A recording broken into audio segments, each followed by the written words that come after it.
Good morning. It seems like it's going to rain this afternoon. I'll turn on the dehumidifier to prevent any headaches. I offer flowers to the altar, recalling that smile from days past. I miss you now that you're gone, but I'm living strong. Then, now, and always. I'm Kathy, 29 years old. I've been married and living with my husband's family for 6 years now.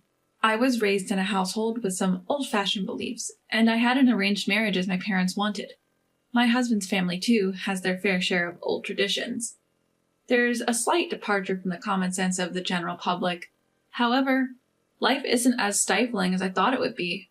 My father-in-law, a firm head of the family, and my mother-in-law, who occasionally spouts strange things but is harmless, treated me kindly. My husband, Andy, is busy with the family business. We're not exactly a sweet couple, and I feel a bit disappointed that he isn't keen on having kids. But overall, we had a good relationship. That was until my father-in-law left this world.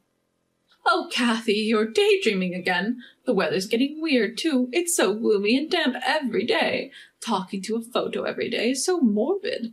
My mother-in-law never ceases to complain. Good morning. When I went out to the garden, I saw my father-in-law's favorite flowers, so I cut some before the rain starts, I said with a forced smile. I didn't want to spoil my happy morning mood here. But my mother-in-law looked even more annoyed. What's this? You're making a big show of offering flowers. You just want to say you're taking care of things, right? Is this some sort of snub at me? I sigh inwardly. Honestly, you really don't have any common sense. Even if the forecast says it's going to rain, turning on the dehumidifier beforehand is just a waste of electricity. Who do you think pays for that? Since my father-in-law passed away, she seems to have lost her filter. What used to be occasional nitpicking has significantly increased. At first, I thought it was a way of venting her loneliness after losing her husband, but lately she seems to be looking for me just to criticize. Andy asked me to wash and dry the shirt he's going to use for his business trip starting tomorrow. Drying it here is the fastest. But with the weather turning rainy this afternoon, it's hard to air dry clothes naturally. Blaming Andy for your inability to prepare in advance. How embarrassing for a wife as clumsy as you, to be able to claim you're a good housewife despite your mistakes. How awful. My mother-in-law's face twisted even more, but I'm not neglecting my chores. It's impossible to prepare for a sudden laundry request in advance. However, she persistently nitpicks without considering such circumstances. She said it's gloomy and damp earlier, but I feel the same way about her. She's much more troublesome than the sticky humidity. What's more, she's always exaggerating the daytime events to my husband, always painting me as the bad guy. Initially, my husband ignored it, but recently he's been saying, "It's annoying, make her stop," or "Isn't it your fault?" and getting in a bad mood. As a result, there's no sign of my mother-in-law's criticisms or her false tattling stopping. On the contrary, they seem to be escalating. But if I confront her, her shrill voice only gets louder, reaching frequencies that echo outside the house. In the end, letting her do as she pleases and apologizing to let the storm pass was the most peaceful way to deal with it. I'm exhausted. I'm sorry, father-in-law, for showing you such a mess. My mother-in-law's face twisted even more, but I'm not neglecting my chores. When my father-in-law collapsed from a stroke, my mother-in-law said, "I don't have the strength for caregiving," and did almost nothing. During changes in the weather or season, my father-in-law, who suffered from headaches and joint pain, would be grateful to me for my strenuous efforts to maintain a constant temperature and humidity. He would warmly smile and thank me, saying, "It's quite different now. Thank you." As someone who had lost her real father in her childhood, I was initially confused about how to interact with my father-in-law, but he was very gentle, even while being steadfast. I feel like he thanked me in various situations. He was someone who was not stingy with his words towards anyone, and was positive about everyday events. What stands out to me is when I was still new to the household, before I became accustomed to the kitchen, I once forgot to turn on the stove while concentrating and learning the household seasoning for cooking. When it was time for the meal, I realized I hadn't cooked the potatoes. I braced myself, expecting to be scolded, but my father-in-law laughed it off and said, "Human beings feel a meal is even more delicious when they're hungry, so let's wait patiently." He even went on to thank me for always providing delicious meals. In this way, he lightened my spirits, and this attitude did not change even when he fell ill.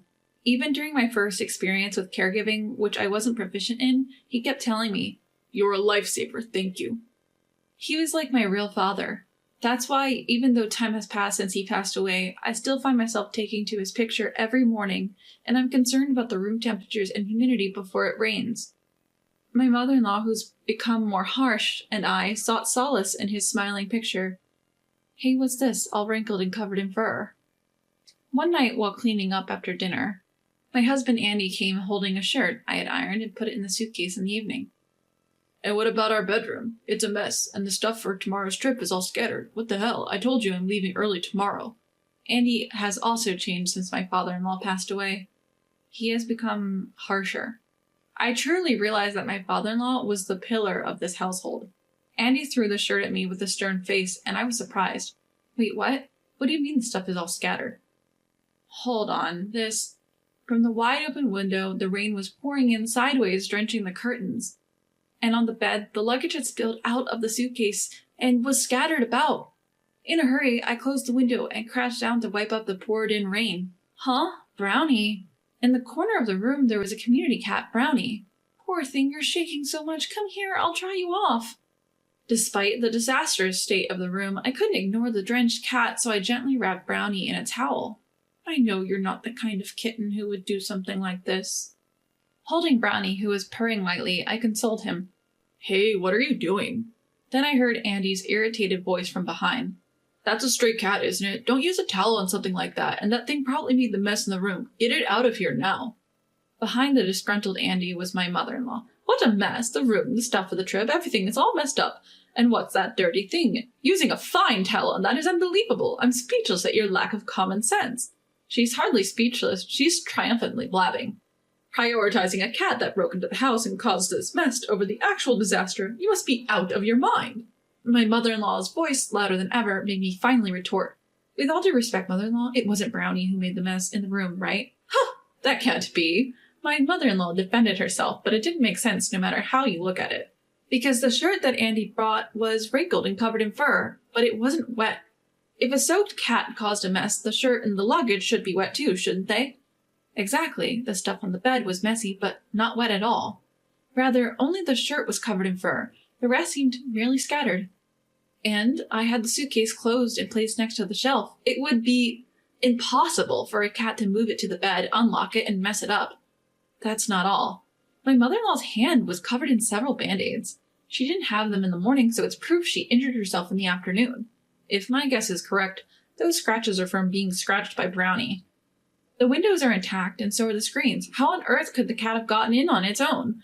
Moreover, only where this little one was is it soaking wet. There aren't even any wet footprints. Without someone deliberately doing it, this couldn't have happened. As I talked while keeping eye contact, my mother-in-law, Kathy, backed away inch by inch. Her demeanor was almost as if she were confessing her guilt. And the bandage on your hand.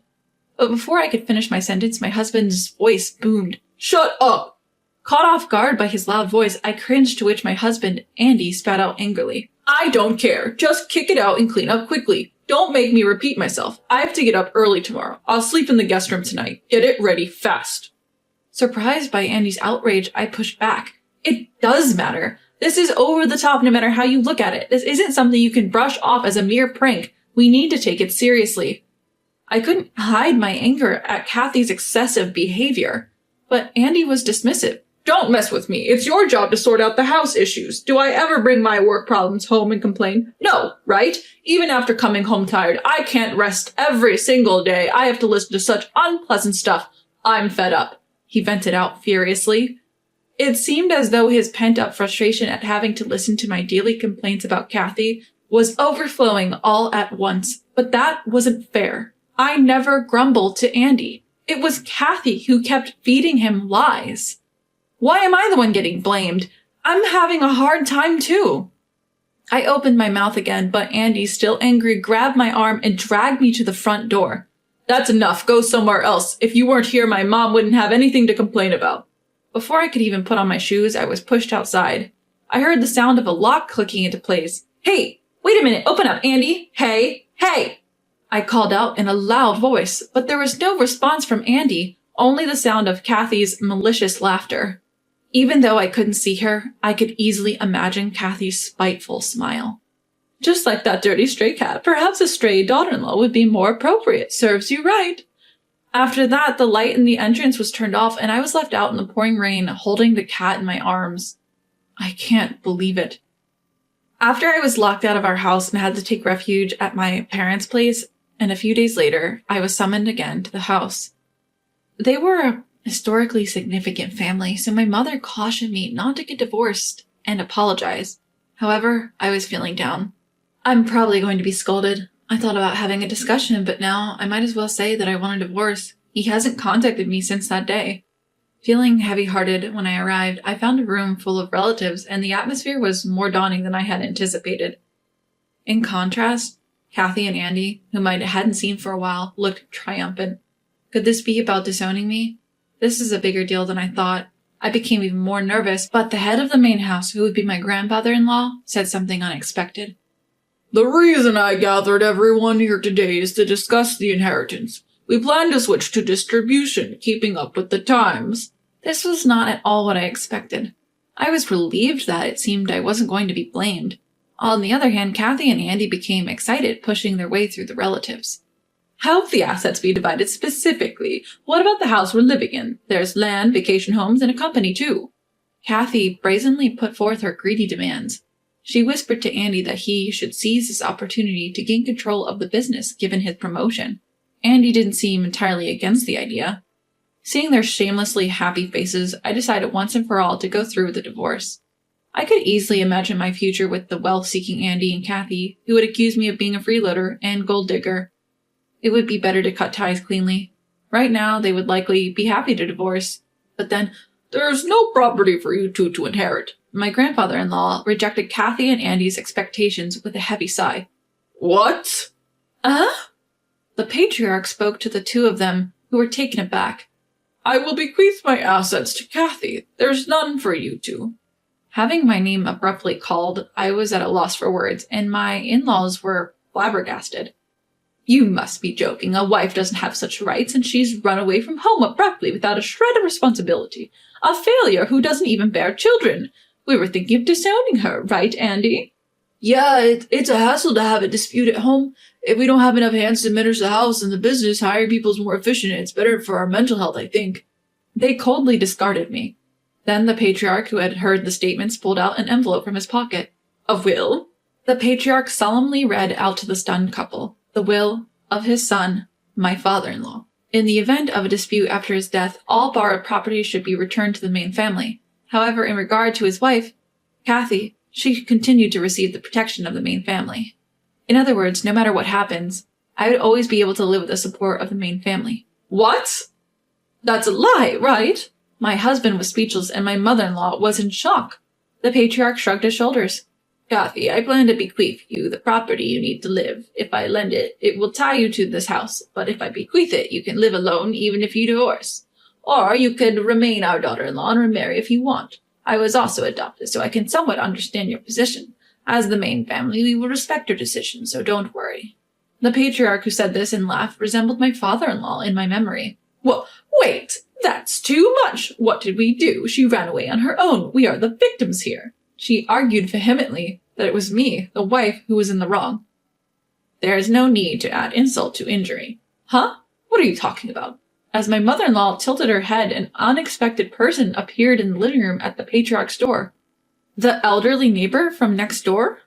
To my surprised face, the cheerful man showed me an envelope that was identical to the will I had seen earlier. I was asked by your father-in-law to contact the main family if something happened at home. When I saw them kick out the wife alone, barefoot and penniless on a pouring night, I didn't think it was right, so I stepped in. Right, Brownie? The old man, carrying Brownie in his arms, handed him over to me. Thank you for the shoes and transportation money that time. I couldn't personally thank you, and you went out of your way to consider this. As I thanked him, hugging the warm Brownie, he brushed it off. It's give and take. We help each other when in trouble. He used to say, he was a good man. That you were going through a tough time after he was gone is a well-known fact to the neighbors. You held up well. My eyes grew hot. My father-in-law, till his last, had sown seeds of kindness. Thanks to that, my neighbors were on my side. Even now, do you insist on being the victims? The patriarch asked in a stern voice.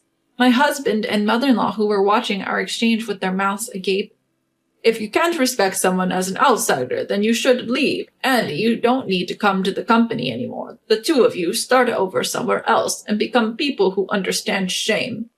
At the patriarch's roar, my husband and mother-in-law shrank back. Under the cold gaze of the patriarch and the gathered relatives, my husband and mother-in-law looked like they were sitting on a bed of nails. Afterwards, under the supervision of the main family, my mother-in-law and husband left the house. My husband struggled to find a new job, and they seemed to have started working part-time together. As for me, I divorced, but chose to stay at home. With the patriarch's permission, I am now taking care of my father-in-law's memorial monument. The main family also shows consideration, telling me to consult them if there are changes such as remarriage. We've received some peaches in season from next door. Let's eat them together, as it's their first harvest year. Here, a little share for you too, Brownie. I think I will cherish these peaceful days surrounded by my father-in-law's portrait and the smiles of my neighbors.